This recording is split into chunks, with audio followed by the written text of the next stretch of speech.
नमस्कार, कैसे हैं आप सभी साथियों। क्या आपको पता है बोलना एक हथियार है। बोलने को एक हथियार की तरह उपयोग करना चाहिए और हथियार के अच्छी तरह धार लगा के रखनी चाहिए। अर्थात बोलने के तौर तरीके अच्छी तरह से आने चाहिए। अपनी बात को समझाने का ढंग अपने को अच्छे से आना चाहिए।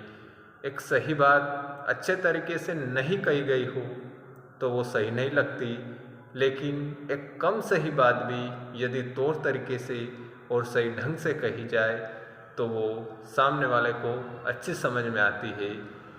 कहने का मतलब ये है कि अधिक कहना आवश्यक नहीं है, कम कहना और तरीके से कहना ये ज़रूरी होता है। कहना किस तरीके से है और कह किस तरीके से रहे हैं इसका बहुत प्रभाव पड़ता है। कम्युनिकेशन पर, वार्तालाप पर इन चीज़ों का बेहद असर होता है। हमें बोलने के तौर तरीके अच्छी तरह से आना चाहिए। ये आर्थिक उन्नति में भी मदद करता है।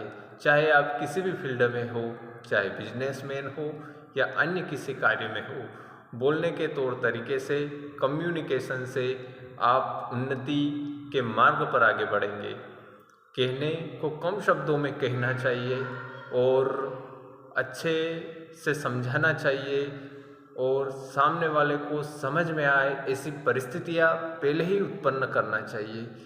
किसी भी इम्पोर्टेंट बात को कहने से पहले डायरेक्ट जाकर किसी को नहीं कहना चाहिए। उसके पहले उस व्यक्ति के सामने भूमिका तैयार करनी चाहिए। उसके बाद जब वो पूर्णतया सुनने के लिए तैयार हो, वो एक्साइटेड हो, तब अपने मेन पॉइंट को कहना चाहिए। इसका अच्छा महत्व है, विशेष महत्व है, जिससे सामने वाला यदि किसी बात के लिए हाँ करने के लिए राजी होगा तो यह उस परिस्थिति पर निर्भर करेगा कि उसका मूड कैसा है, उसकी मन स्थिति कैसी है। मन स्थिति को बनाने के लिए ही भूमिका तैयार करनी चाहिए। पहले ये जानना आवश्यक है कि वो किस मनस्थिति से गुजर रहा है।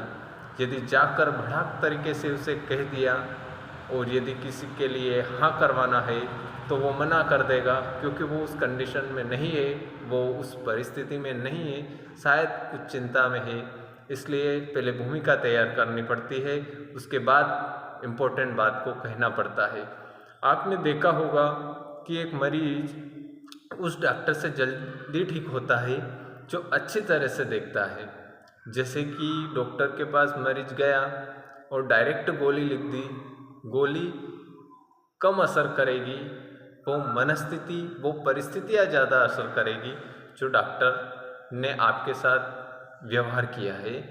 जैसे डॉक्टर ने पूछा क्या लिया है, क्या खाया है, कब से दुख रहा है और आपको पूरी तरह चेक किया है, तो आपको लगेगा कि डॉक्टर अच्छा है और अच्छा इलाज कर रहा है और मैं ठीक हो जाऊंगा।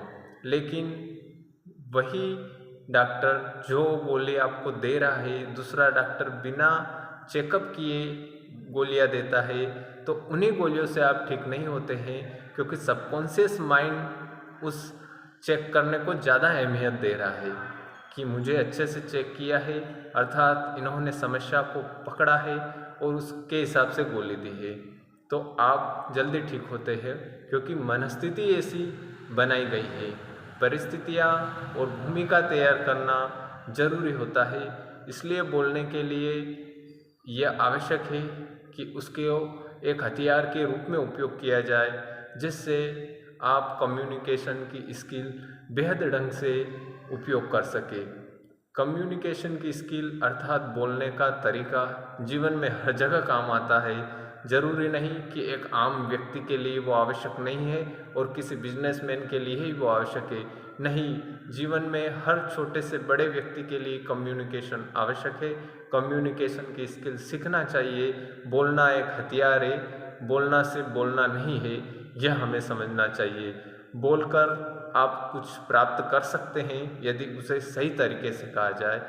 तरीका अच्छा होना चाहिए, कहने का तरीका और कहने के शब्द, उन बातों का मतलब तो वही निकलता है यदि हम उसे 2 तरह से या 4 तरह से कहें, लेकिन उनमें कौन सा तरीका सही है वो ज़्यादा अहमियत रखता है, जिससे सामने वाले पर प्रभाव जल्दी पड़ता है, वो तरीका अपनाना चाहिए।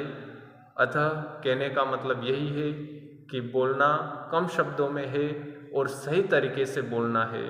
Thank you.